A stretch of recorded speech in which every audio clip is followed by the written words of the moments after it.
My name is Lucas Bennett. I am 44 years old, and for most of my adult life, I have made a quiet living out of understanding what other people overlook. Numbers. Risk. The small print that decides whether a company survives its next winter. I am not the kind of man who raises his voice in a room to be heard. I have always believed that the man who speaks last, after he has actually done the work, is the man whose words carry weight. I believe that so completely that I built an entire life around it.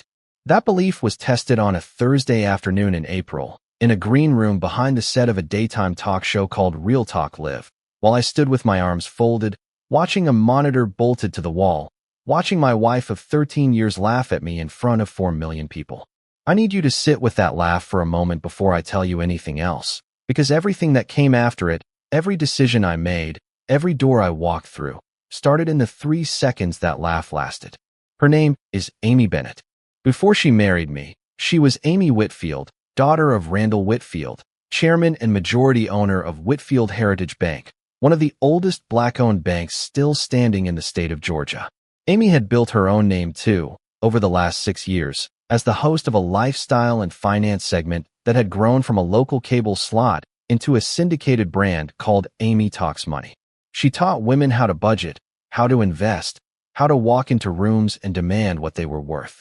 She was good at it. She was good at almost everything she touched, and I had spent 13 years being genuinely, unselfishly proud of her for it. That afternoon, she was a guest on Real Talk Live to promote her new book. I had flown back early from a closing in Charlotte just to surprise her at the taping, sitting in the family section with a bouquet of white tulips, because tulips were what she carried down the aisle the day we married. I never made it to my seat.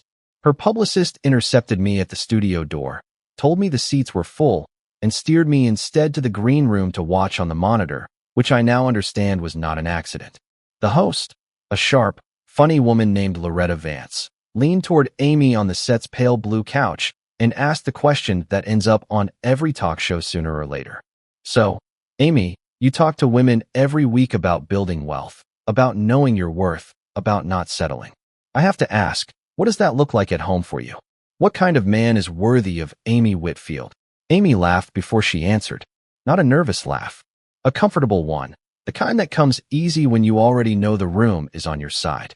Girl, let me tell you something, she said, turning slightly to the audience the way she always did when she wanted a moment to land. I used to think being with a steady man was enough. Reliable, quiet, always in the background handling things. But reliable isn't the same as remarkable. I built an empire. I need somebody who moves the way I move.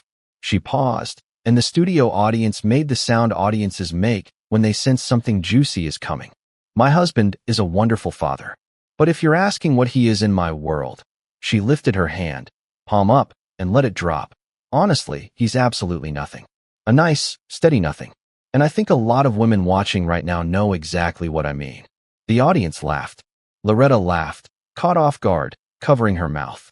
And somewhere in that studio, unseen by any of them, my daughter's tulip sat forgotten on a folding chair while I stood in a green room and felt something in my chest go very still, the way a house goes still right before a storm arrives, when the birds stop singing and the air changes pressure. I did not throw anything. I did not call her phone. I set the flowers down on the counter next to a fruit tray nobody had touched, and I drove myself home in silence, the kind of silence that has weight to it, the kind you can feel pressing against your eardrums. Here is what nobody in that studio knew. Not Loretta Vance, not the audience clapping along, not even Amy herself, sitting there on that pale blue couch enjoying the sound of her own cleverness. 19 days before that taping, I had taken a phone call from a woman named Diane Ashford, managing partner of Ashford Capital Partners, a private investment group out of Chicago that specialized in recapitalizing distressed regional banks. She had called to ask if I would consider leading, as principal investor and incoming chairman, the acquisition of a small, struggling institution that had quietly fallen behind on its capital reserves and was 2 failed audits away from being seized by federal regulators. The bank's name was Whitfield Heritage Bank. My wife had just called me absolutely nothing on national television, and I already knew that within a matter of weeks, I was going to walk into her father's bank as the man who owned the controlling share of it. I want to be honest with you before this story goes any further. because I think honesty is the only thing that makes a story like this worth telling. I did not feel triumphant when I made that connection sitting in my car outside our house that evening. Engine off, hands still on the wheel. I felt something heavier than triumph. Something closer to grief, standing next to a locked door, waiting to see which direction it would eventually open. Because 13 years earlier, in a hallway outside a hospital room, Randall Whitfield had been the first man to ever call me son, without qualification, without suspicion, without asking first what my prospects were.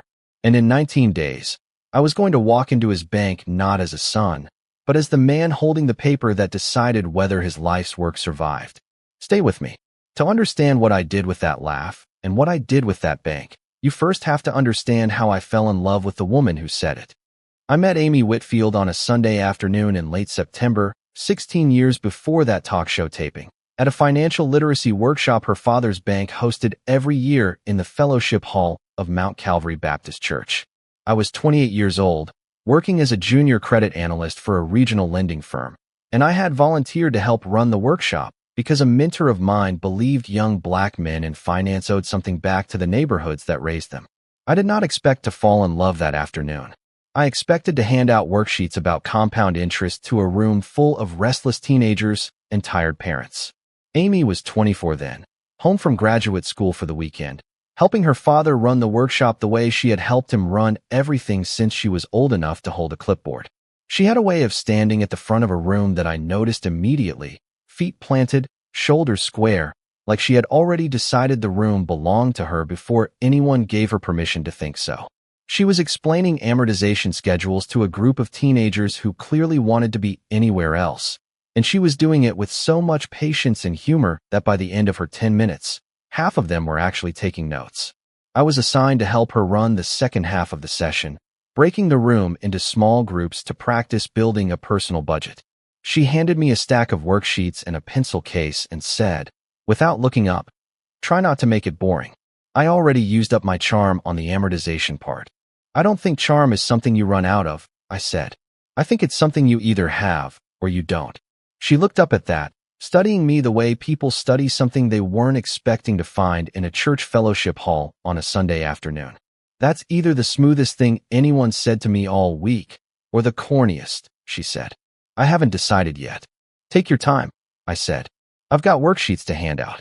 We worked the room together for the next hour, and somewhere in the middle of helping a 15-year-old boy understand why his imaginary paycheck kept disappearing into imaginary rent, I looked up and caught her looking at me, and she didn't look away fast the way people do when they're embarrassed to be caught. She just smiled, small and private, like we already shared something the rest of the room didn't know about yet. Her father found us afterward, stacking chairs, and Amy introduced me the way you introduce someone you've decided you want to keep around. "Daddy, this is Lucas. He actually knows how to talk to teenagers about money without putting them to sleep." Randall Whitfield was a broad, unhurried man with silver at his temples and the kind of handshake that told you everything about how a person had been raised. He looked at me for a long moment, the particular look of a father sizing up any young man who has caught his daughter's attention, and then he said, "Bennett, you related to Otis Bennett, used to run the barbershop on Simpson Street." "That was my grandfather," I said. Something shifted in Randall's face, warm and immediate. "Your grandfather cut my hair for 11 years, he said. Never once overcharged me, even when I could tell business was slow and he could have used the extra dollar." He clapped a hand on my shoulder. "You come from good people, son. That matters more than most things." I did not know it then, standing in that fellowship hall with folding chairs stacked around us and September light coming gold through the windows. But Randall Whitfield's approval that afternoon would end up mattering to me almost as much as his daughters did. I spent the next 8 months finding reasons to be near Amy Whitfield. Coffee after her graduate seminars.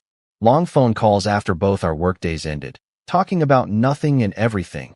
The particular kind of talking you do when you're falling for someone and haven't said so out loud yet. She showed me her business plan for a financial education platform aimed at young black women, sketched out in a spiral notebook with her handwriting crowding every margin, and I read all 40 pages twice in one sitting because I wanted to understand every corner of what she was building. "You actually read the whole thing," she said when I handed it back, and there was something almost startled in her voice. Of course I read the whole thing, I said. Why wouldn't I? Most people skim, she said quietly. Most people say they're proud of you without actually looking at what you made. I did not know it then either, but that sentence was the first crack in a foundation I would spend the next 13 years trying to shore up without ever quite understanding why it kept needing shoring. We married on a Saturday in June, in the backyard of her parents' house in a quiet, tree-lined neighborhood outside Atlanta, under a trellis her mother had woven with real magnolias, because Amy said plastic flowers were a lie you told your own wedding photos. Randall walked her down a path of white folding chairs, and, when he placed her hand in mine, he leaned in close enough that only I could hear him. Take care of what's inside her, he said. Not just what she shows the world. What's inside? I promised him I would. I meant it the way a 29-year-old man means every promise he makes on the best day of his life, without yet knowing how heavy a promise can get to carry once the years start piling weight onto it. For the first several years, the promise was easy to keep because the life we were building together was still small enough to hold in both hands. I moved from credit analysis into private investment work, building a reputation as a man who could find value in companies other investors overlooked, the kind of quiet, patient capital that doesn't make headlines but makes returns. Amy finished her platform, found her first 100 subscribers, then her first 1,000. We celebrated every small milestone at our kitchen table with cheap champagne and coffee mugs because we hadn't bought real champagne glasses yet. I remember one night in particular, maybe 4 years into the marriage, when Amy sat across from me at that same kitchen table, exhausted after a long day of filming content in our spare bedroom that doubled as her studio, and she said, "Lucas, I don't know how to explain what it means that you never once made me feel like I was asking for too much space to become who I'm becoming." "Why would I make you feel that way?" I asked. "Because most men do," she said simply, "even when they don't mean to." I held on to that sentence for years afterward. The way you hold on to a photograph of a version of someone you're afraid might not exist anymore. I did not know then that the same steadiness she thanked me for that night would, in time, become the very thing she stood on a stage and called nothing. I have thought many times about the exact moment things began to change between Amy and me, and the honest answer is that there was no single moment. There was no argument I can point to, no betrayal with a clear date attached. What happened to us happened the way rust happens to steel left out in weather, slowly, quietly, in places you aren't looking, until one day you press your thumb against something that used to be solid and it gives way beneath you. Amy's platform grew faster than either of us expected. What started as budgeting videos filmed in our spare bedroom became a media company with 22 employees, a book deal, a national speaking circuit, and eventually the local cable segment that turned into syndication. I was, during those same years, building something quieter but no less real, a reputation in private equity circles as a disciplined, values-driven investor, the kind of man institutions called when they needed someone to walk into a broken company and figure out, without ego, exactly what was actually wrong with it. The trouble was, my work didn't photograph well. There is no viral clip of a man patiently restructuring a supply chain finance agreement. There is no applause line in a spreadsheet that identifies which vendor contracts are quietly bleeding a company dry. Amy's work filled rooms and timelines. Mine filled bank accounts, quietly, in the background, the way water fills a reservoir nobody thinks about until the day the town actually needs it. I did not resent her success. I want to be completely clear about that, because I think it would be easy for you to hear this story and assume jealousy was the poison in our marriage. It wasn't. I was proud of her in the same uncomplicated way I had been proud of her the night she showed me that spiral notebook. What poisoned us slowly was something else. The way her world began to reward visibility above almost everything, and the way, over time, invisibility started to look, in her eyes, less like humility and more like insufficiency. It showed up in small ways first. She stopped introducing me at industry events as my husband. "Lucas, he's brilliant with money," and started introducing me, when she introduced me at all, as my husband. Just that. A fact, not a feature. I noticed it the way you notice a room's temperature drop 2 degrees, not enough to comment on, but enough to feel. It showed up the year her company published its first annual impact report, a glossy document distributed to sponsors and press, thanking mentors, investors, her team, her mother, even her college roommate who had nothing to do with the business.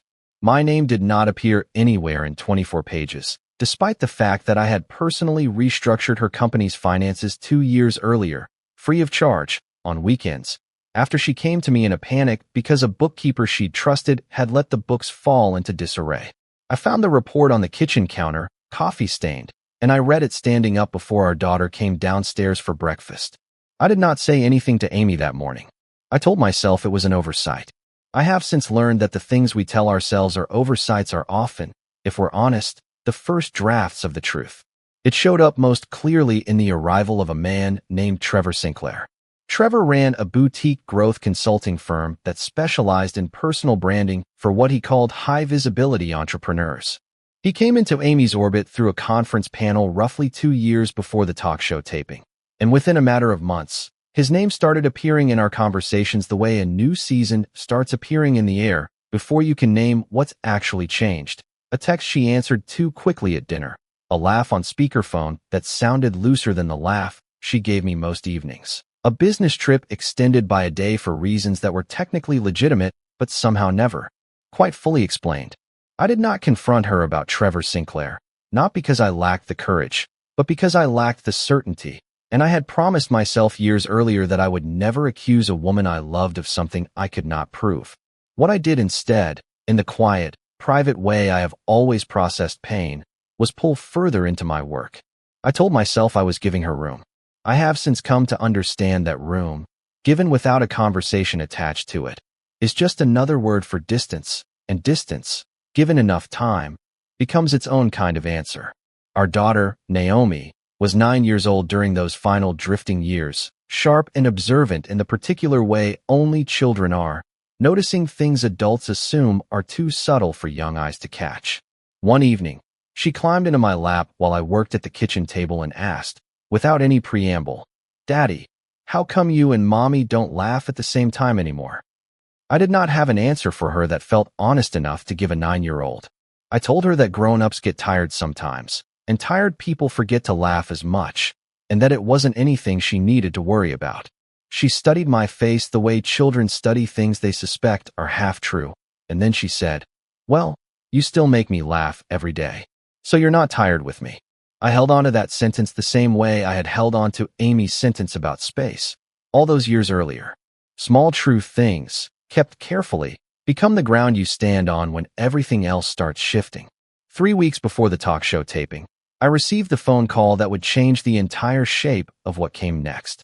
It came on a gray Tuesday morning while I sat in my downtown office reviewing due diligence documents for an unrelated deal.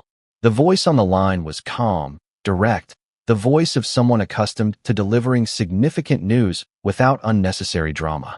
"Mr. Bennett, my name is Diane Ashford. I'm managing partner at Ashford Capital Partners.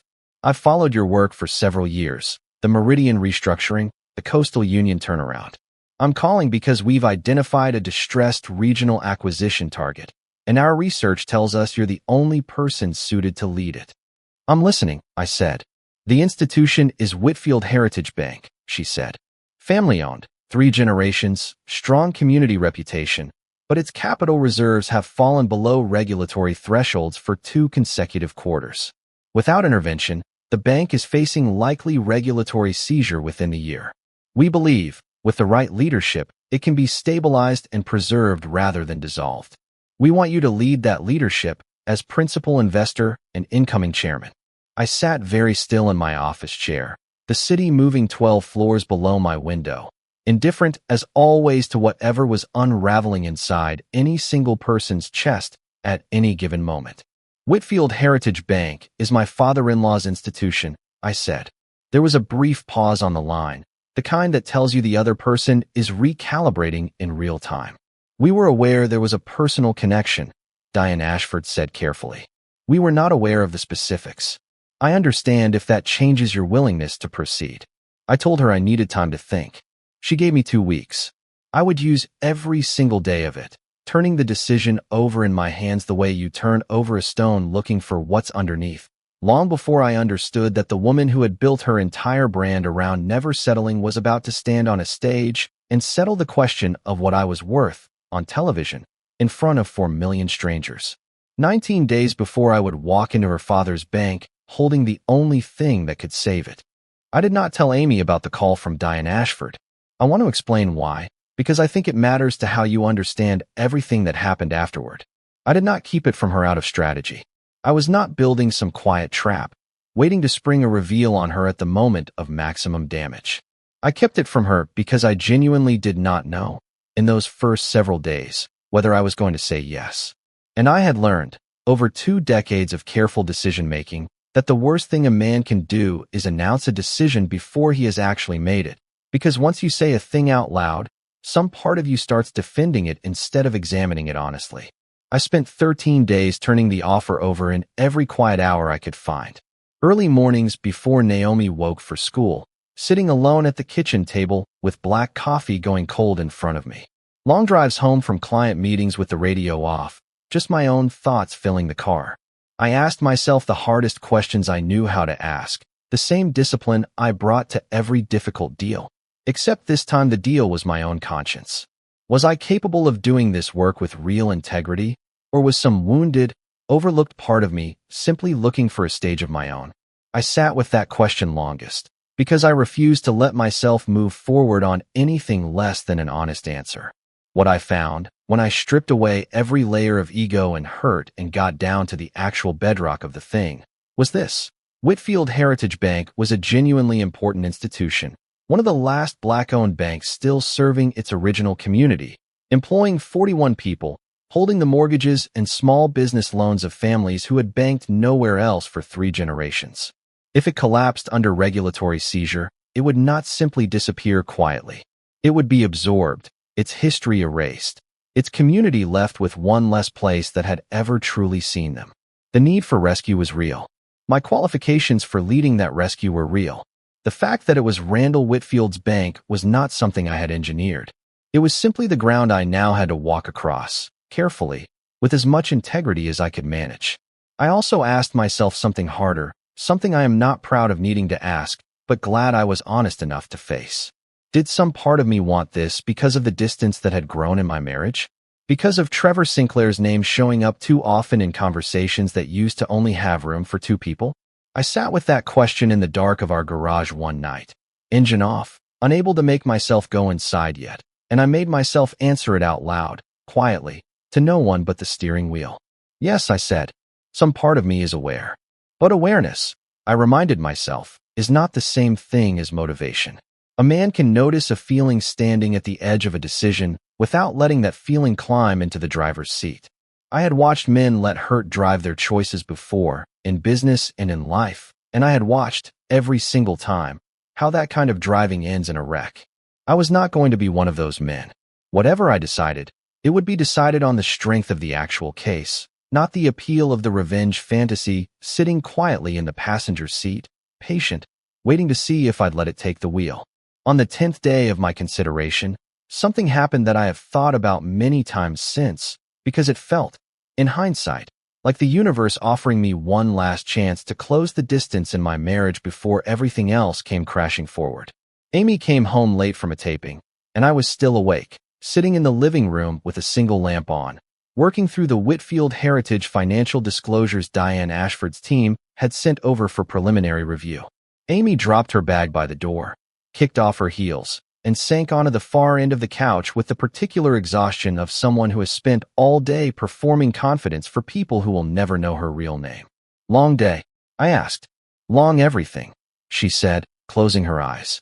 Then, after a moment, without opening them, she said something that startled me with how unguarded it was. Lucas, can I ask you something and you actually tell me the truth? Always, I said. Do you think I've changed? I set the folder down carefully, the Whitfield Heritage documents suddenly feeling very loud in the quiet room. I think you've grown, I said, choosing the word deliberately. I think growing and changing aren't always the same thing, and I think somewhere in the last few years, you started needing the world's applause to feel like the growing counted. She opened her eyes and looked at me, and for a moment, just a moment, I saw something raw across her face, something closer to the 24-year-old girl with the spiral notebook than the woman who filled arenas with confidence talks now. That's not fair, she said quietly, but there was no real fight behind it. It's not meant to be unfair, I said. It's meant to be honest. You asked. She was quiet for a long time.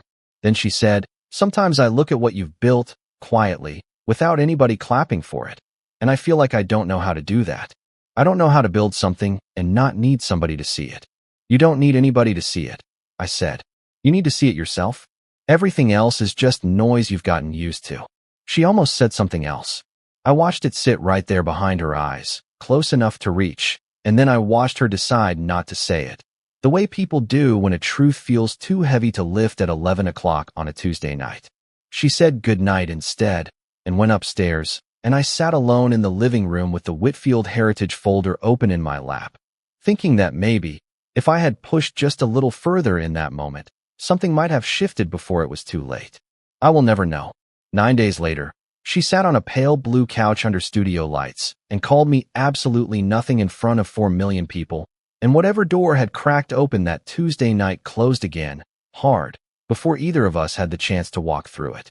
I accepted Diane Ashford's offer the following Monday. I had 11 days left before the talk show taping, and I spent every one of them doing what I have always done with difficult things, working quietly, carefully, without announcement, building the foundation of a decision before anyone else in the room even knew a decision had been made. The morning after the taping, I woke before sunrise, the way I always do when something heavy is sitting on my chest, and I found the kitchen exactly as I had left it the night before, dark, still, undisturbed, except for a folded piece of paper propped against the coffee maker that had not been there when I finally fell asleep on the couch downstairs. Amy's handwriting. 9 words. Went to Mama's for a few days. We should talk. I stood in that kitchen for a long time, coffee maker gurgling behind me, sunrise starting to gray the window over the sink, and I read those 9 words the way you read a diagnosis, giving it room to become real before deciding what to do with it. I did not call her. I did not text back. I made Naomi's lunch, because that day was a school day and children's routines do not pause for their parents unraveling, and I drove her to school with the radio low and my hands steady on the wheel, even though nothing inside me felt steady at all. Daddy, Naomi said from the back seat, watching me in the rearview mirror the way she'd started doing lately, checking my face for information I wasn't giving her out loud. Is Mommy at Grandma's because of something bad? I chose my words carefully, the way I always tried to with her, honest enough to respect her intelligence, gentle enough to protect what 9-year-olds are still owed. Mommy and I need some time to figure some things out, I said. That's not something you did, and it's not something you need to fix. You just need to keep being exactly who you are. She was quiet for a block, then said, I saw the show.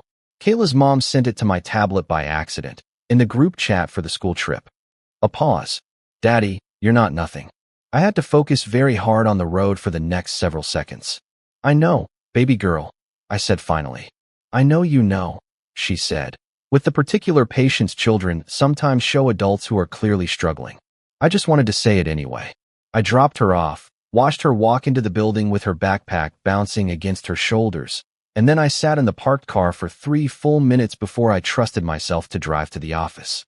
The clip, predictably, had gone viral overnight.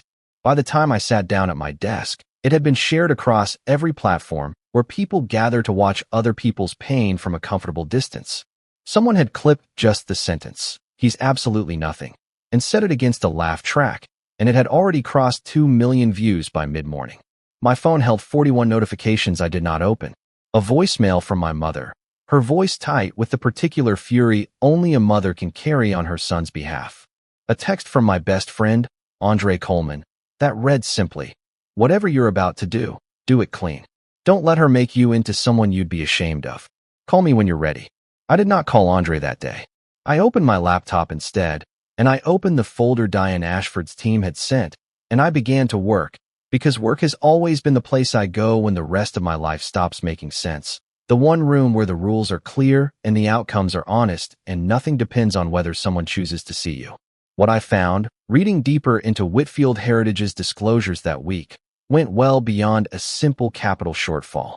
There was a pattern in the loan portfolio that troubled me the moment I laid eyes on it. A cluster of large, informally structured loans extended over the past 3 years to a consulting entity that shared an address with a boutique branding firm I recognized immediately. Sinclair Growth Partners. Trevor Sinclair's firm. I sat with that discovery for a long time before I let myself feel anything about it, because I have learned that the first read of a troubling document is rarely the most accurate one, and a careful man checks his facts twice before he lets his feelings run ahead of them. 3 days later, I received a call from a woman named Simone Carter, Whitfield Heritage's chief risk officer, a woman I had never met, but whose name appeared as the internal signatory on nearly every compliance memo I'd reviewed that week. She had gotten my number, she explained, through Diane Ashford's team, who had informed key staff that a new principal investor would be conducting deeper diligence ahead of the transaction closing. Mr. Bennett, she said, her voice careful, measured, the voice of someone who had learned to weigh every word before releasing it into a room. I think you and I need to talk in person before you sign anything final. There are things in this bank's books that the official disclosures don't fully explain, and I think you deserve to understand them before you become the man responsible for fixing them. We met 2 days later in a coffee shop 3 blocks from the Whitfield Heritage headquarters, away from any office where a conversation might be overheard. Simone Carter was in her late 30s, sharp-eyed.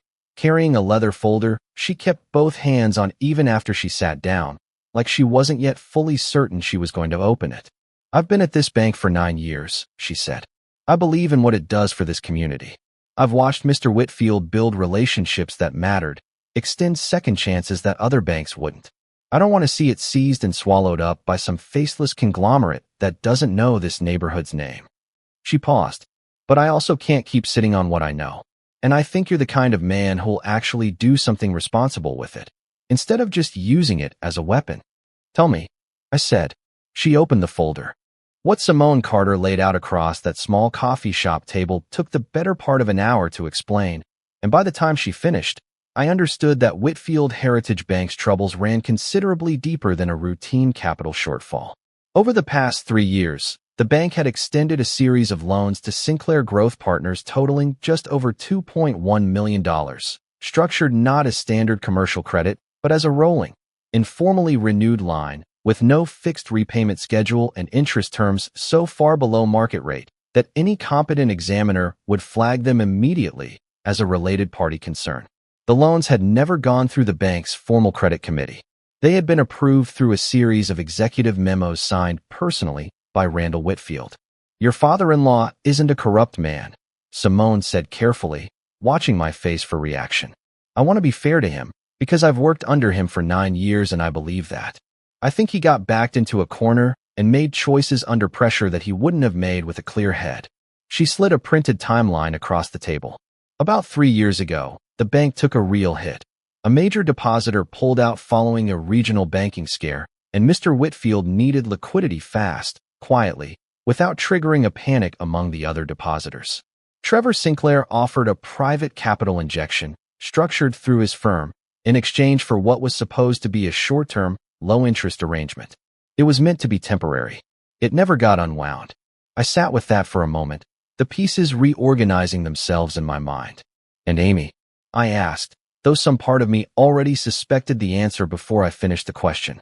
Simone's expression softened. Careful now. The way people get careful when they're about to say something that will hurt someone they respect. Amy doesn't sit on the bank's board. She's never had operational visibility into the loan structure. I don't believe she knows the specifics of what her father did to keep this place afloat. A pause. What I do know is that Trevor Sinclair has used his access to this family, through the loan, through his relationship to Mr. Whitfield, and yes, through whatever's developed with Amy over the past 2 years, to position himself as someone this family can't easily say no to. He's not just a lender anymore, Mr. Bennett. He's leverage. I looked out the coffee shop window at the street outside, ordinary Tuesday traffic moving past, entirely indifferent to the fact that inside this small building, an entire family's foundation was being quietly laid out for me in black and white. Why are you telling me this? I asked.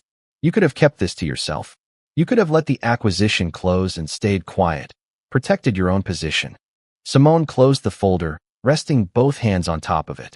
Because I've spent 9 years watching this bank get run partly on relationships and reputation instead of clean structure, and every year, that gets riskier.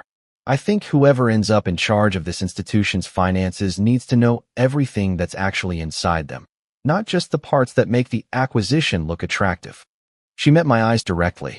And because I heard what your wife said about you on that show, Mr. Bennett, and everything I've read about how you actually operate tells me that woman doesn't know the man she's married to nearly as well as she thinks she does.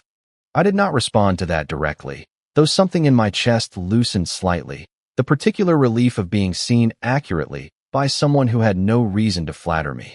I need you to stay in your role, I told her instead. Nothing changes in how you conduct yourself day to day. I need the full picture before I decide how to proceed, and I need it handled with the same discipline you've clearly been holding this whole institution together with. She nodded, gathering her folder, and at the door of the coffee shop, she turned back once. For what it's worth, she said, the fact that you're asking these questions instead of just signing the closing documents and taking the win tells me you're exactly the kind of owner this bank actually needs. She paused. Most men in your position would have just enjoyed the moment. I think you actually care about getting it right.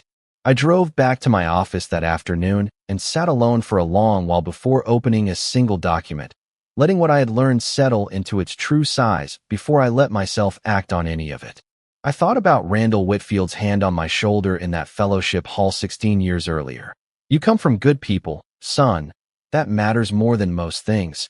And I thought about the particular loneliness of a proud man backed into a corner, making a choice under pressure that quietly compromised the very institution his own father had built. I did not feel triumphant.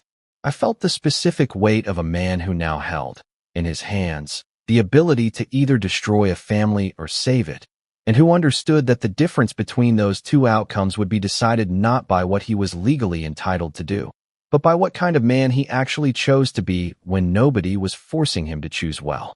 That evening, I called Diane Ashford and told her I needed the closing timeline moved up by 2 weeks. I did not tell her why. I simply told her the situation on the ground was more urgent than the original disclosure suggested, and that urgency, this time, was working in the bank's favor, not against it. She trusted me enough not to ask further questions. That trust, I would come to understand, mattered more than she probably realized, because it gave me room to handle what came next the way I needed to handle it, quietly, carefully, without anyone else's hands on the wheel. The closing happened on a rainy Thursday morning, 3 weeks after Amy left the 9 words on the kitchen counter, in a downtown conference room belonging to Ashford Capital's Regional Legal Counsel. It was a quiet, procedural affair, signatures, wire confirmations, a handshake between Diane Ashford and Whitfield Heritage's outgoing legal representative. I was not required to attend in person. I chose to attend anyway, because I did not want the most consequential transaction of my professional life to happen somewhere I wasn't standing. I signed as principal investor and incoming chairman of Whitfield Heritage Bank at 10:47 in the morning, and by 11:15, the wire transfer confirming Ashford Capital's controlling stake, the majority of it now held personally by me, structured through a holding entity Diane and I had built together over the preceding weeks, had cleared. The first board meeting under new ownership was scheduled for the following Monday. I asked Diane to keep my specific role quiet from the existing board and executive staff until that meeting, not out of any taste for theater, but because I understood that the news would land better delivered directly, in a room, by the man himself, than filtered through a press release or a leaked memo that let people's imaginations run ahead of the actual facts. Randall Whitfield walked into that boardroom at 9:58 on Monday morning, dressed the way he had dressed every day I had known him, a dark suit with a small gold pin on the lapel that had belonged to his father, the bank's founder. He was told only that Ashford Capital's new leadership would be presenting the transition plan. He had no reason to expect me. I was already seated when he walked in, at the far end of the long table, a folder closed in front of me. I watched the moment recognition crossed his face, surprise first, quick and unguarded, followed almost immediately by something more complicated, something that moved between confusion and a kind of dawning understanding that seemed to steal the color briefly from his face. "Lucas," he said, his voice careful, testing the situation before committing to any reaction. "What is this?" "Please, sit down, Mr. Whitfield," Diane Ashford said gently, gesturing to the chair at the head of the table that had, until 3 days earlier, been his by right rather than by invitation. "I think it's best if Lucas explains directly." Randall sat. Around the table, Simone Carter kept her eyes on her folder, her expression carefully neutral, though I caught the faintest tightening at the corner of her mouth that told me she already knew what was coming and had spent the weekend bracing for it alongside me. I stood, because some moments deserve to be met standing. "Mr. Whitfield," I said, "3 weeks ago, I was approached by Ashford Capital Partners to lead the recapitalization of a distressed regional bank facing likely regulatory seizure within the year. I did not seek this bank out. I was not told, until after I had already begun serious consideration, that the institution in question was Whitfield Heritage." I paused, letting that land fully before continuing. "I want you to know that I took 13 days before I accepted the role, because I needed to be certain I could do this work with real integrity, separate from anything personal between our families. I believe I can. I intend to prove that to you, starting today." Randall's jaw was tight, his hands folded on the table in front of him with the particular stillness of a man working very hard to control something large moving underneath a calm surface. "You're telling me," he said slowly, "that my daughter's husband now owns my bank. I'm telling you that I now hold the controlling stake in an institution that was 2 failed capital audits away from federal seizure," I said, keeping my voice level, factual, the way I had learned to deliver hard news across 2 decades of difficult deals. "I'm telling you that without this recapitalization, Whitfield Heritage would very likely not exist in its current form 12 months from now. And I'm telling you that I know about the Sinclair Growth Partners loan structure, Mr. Whitfield. All of it." The room went very still. Around the table, 2 junior board members shifted almost imperceptibly, sensing something had just entered the room that they had no context for and were not going to be given one, not that day. Randall's eyes moved to Simone Carter, and something passed between them, old and complicated, the look of a man realizing an employee he'd trusted with silence had chosen, in the end, to trust something larger than silence instead. "It wasn't corruption," Randall said finally, his voice lower now, stripped of its earlier defensiveness. "I want that understood. I made a choice under pressure to keep this bank's doors open for the people who've banked here for 3 generations, and I made it badly, and I have known for 2 years that I was going to have to answer for it eventually." He looked at me directly. "I did not expect to answer for it to you. I'm not here to punish you, Mr. Whitfield," I said. "I'm here to fix what's broken so this institution survives the next 50 years, not just the next audit. The Sinclair loans will be restructured and repaid on proper commercial terms, effective immediately, or the arrangement will be formally dissolved. I've already begun that process." I opened the folder in front of me. "And Trevor Sinclair's access to this institution, in any capacity, ends today." Randall was quiet for a long moment, looking down at his folded hands, and when he looked back up, something in his face had shifted, the tightness giving way to something closer to exhaustion, and underneath the exhaustion, something that looked almost like relief. "My father built this bank in 1961, he said quietly, "because no other bank in this city would give a black man a home loan on fair terms. I have spent my whole life terrified of being the generation that lost it." He paused. "I did not want it saved by my son-in-law, Lucas. I want you to understand that. It wounds something in me, sitting in this chair, saying that out loud." He drew a breath. "But I would rather it be saved wounded than lost whole. So, tell me what you need from me." I sat back down, and for the next 40 minutes, I walked the room through the transition plan Diane and I had built, the restructured loan terms, the capital reserve rebuild timeline, the staff protections I had insisted on as a condition of the deal, the plan to formally elevate Simone Carter to Chief Financial Officer in recognition of 9 years of work that had, until that morning, gone largely unrecognized in any way that showed up on paper. When I got to that last item, I watched Simone's carefully neutral expression finally crack, just slightly, just enough. I did not look at Randall Whitfield again for the rest of that meeting the way a man looks at someone he's trying to read. I looked at him the way you look at someone you are trying, quietly and without announcement, to help stand back up. Amy called me that same evening, at 8:52, on my personal cell phone, a number she still had, and I had made no effort to change, whatever else had come apart between us. I let it ring twice before I answered, not out of any strategy, but because I needed those 2 rings to gather myself before I heard her voice for the first time since the 9 words on the kitchen counter. "Lucas." Her voice was different than I expected. Not the television voice, polished, and performing even in its vulnerability. Not the voice from the coffee shop table 3 weeks earlier, sharp with hurt. This was quieter, unguarded. The voice she used to use late at night in the early years of our marriage when something in the business had frightened her, and she didn't want to say it out loud because saying it made it real. "Amy," I said. "My father called me an hour ago," she said. "He told me what happened at the board meeting today." A long pause, long enough that I could hear her breathing on the other end, gathering herself. "Lucas, is it true? You own the bank now." "I hold the controlling stake," I said. "I'm the incoming chairman." Another silence, longer this time. "Why didn't you tell me?" she asked, and there was something almost wounded in the question, as though the secrecy itself had hurt her more than the reality it concealed. "I didn't know for certain I was going to accept it until 9 days before the taping," I said carefully.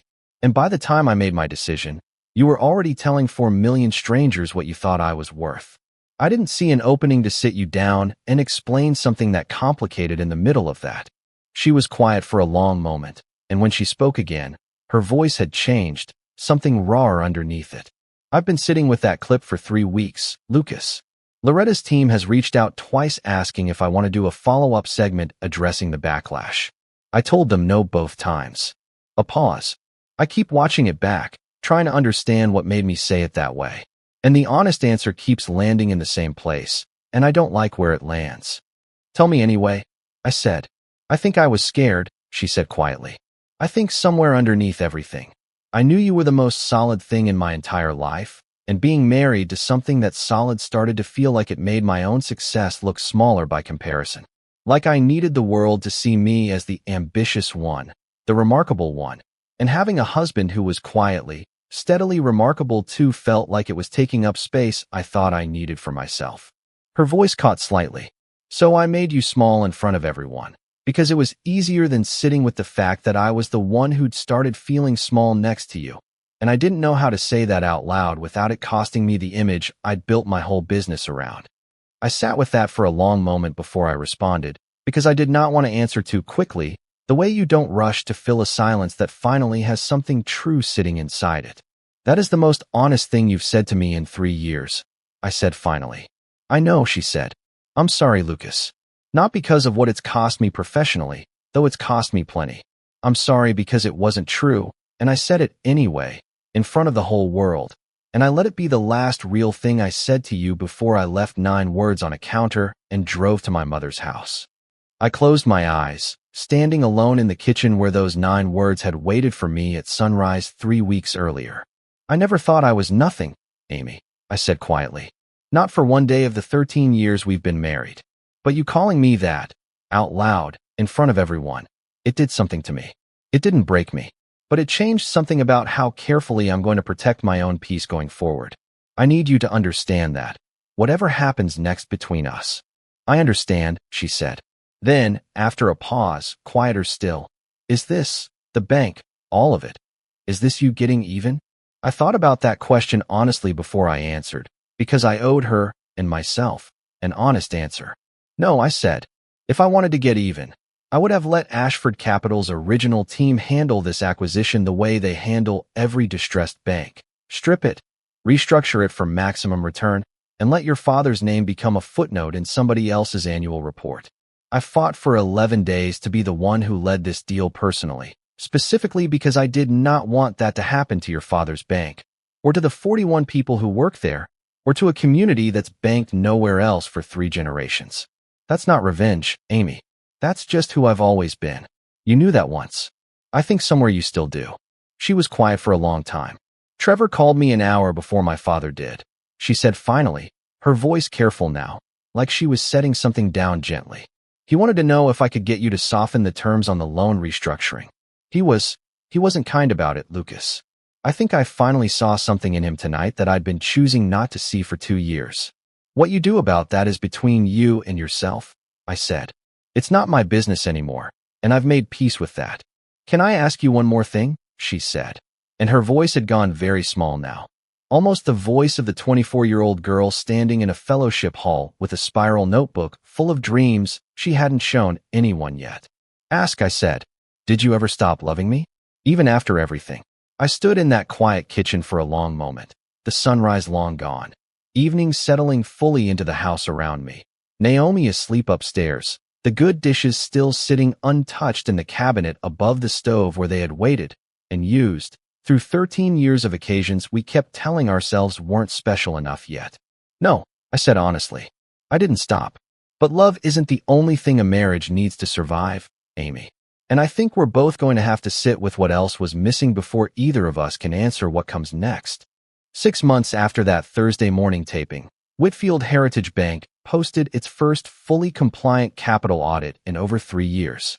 The regional press ran a modest story about the recapitalization, framing it, correctly, as a preservation story rather than a takeover.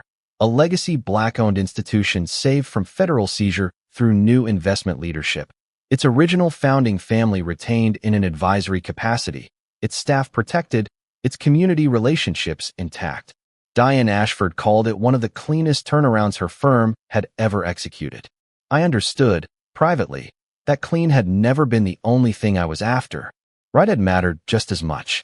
Amy and I finalized our divorce on a Tuesday morning in October, in a mediator's office that felt smaller and less dramatic than either of us probably expected a 13-year marriage to end inside.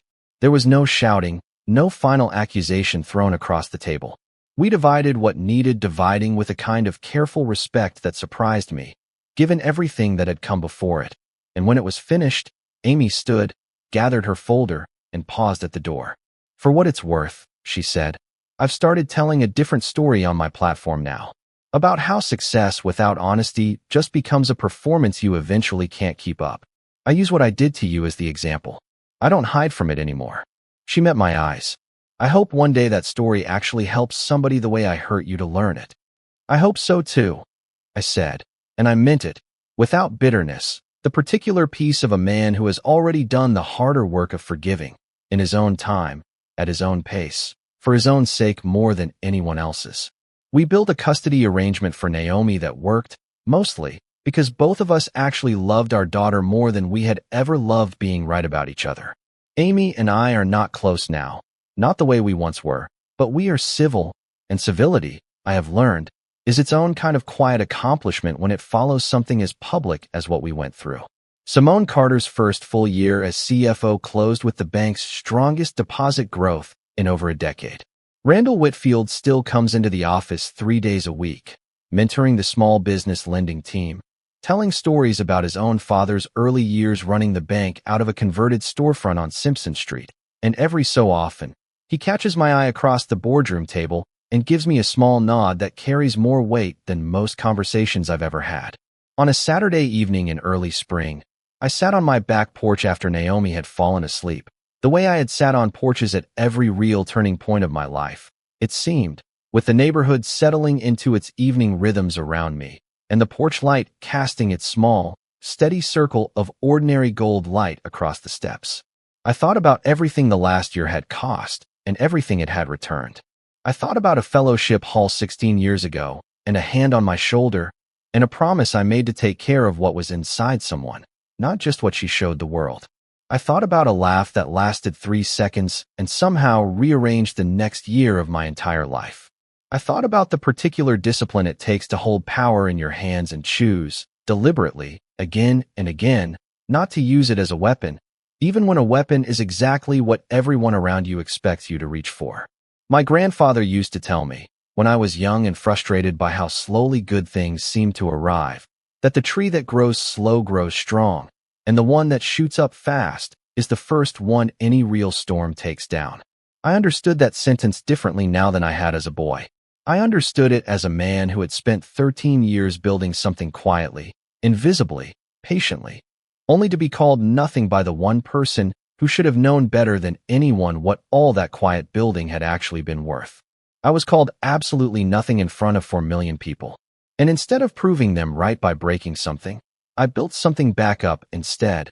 A bank, a family's legacy, a young CFO's long overdue recognition, my own daughter's certainty that her father's worth was never actually in question. That, in the end, was the only answer that ever mattered. If someone has ever stood in front of a crowd, big or small, and made you feel like nothing, I want you to hear this clearly. How you respond to being underestimated is the truest thing you will ever build. Not the applause, not the cameras. What you do in the quiet afterward, when nobody's watching and nobody's clapping. That's the whole story. That's the only story that was ever actually being told. If this story moved you, tell me in the comments. Has there ever been a moment someone tried to make you feel like nothing, and you chose to build something real instead? I want to hear it.